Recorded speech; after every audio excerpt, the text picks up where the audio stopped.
tonight's 9 p.m. Extra. You know, every day it seems more and more companies are laying people off. And to make sure that doesn't happen to you, following a few simple tips might make your boss think twice before giving you those walking papers.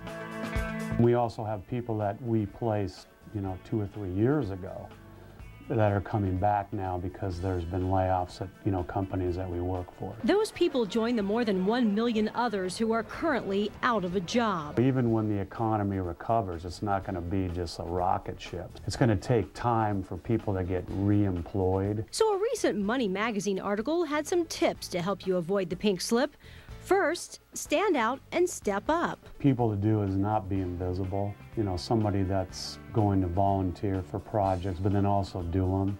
Not a brown noser.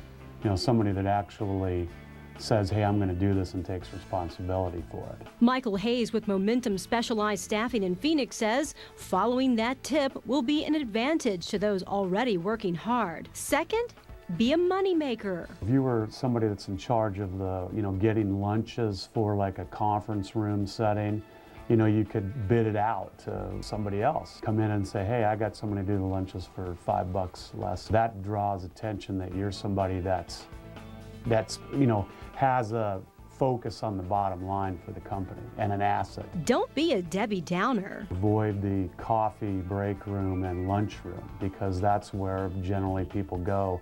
For some reason, they think that's like an invisible room that they can just say whatever they want. Generally, that gets heard by somebody else, so you don't want to be painted in if you're hanging out with that crew. Michael says it's also a good idea to limit your cell phone usage, text messaging, and Facebook time during office hours. People see that and, they're like, they must not be busy. Or, there's a lot of email monitoring and website monitoring, shopping online, looking at your buddies' Facebook pages, downloading videos off of YouTube. I mean, you're just basically walking around with a sign telling them to whack you.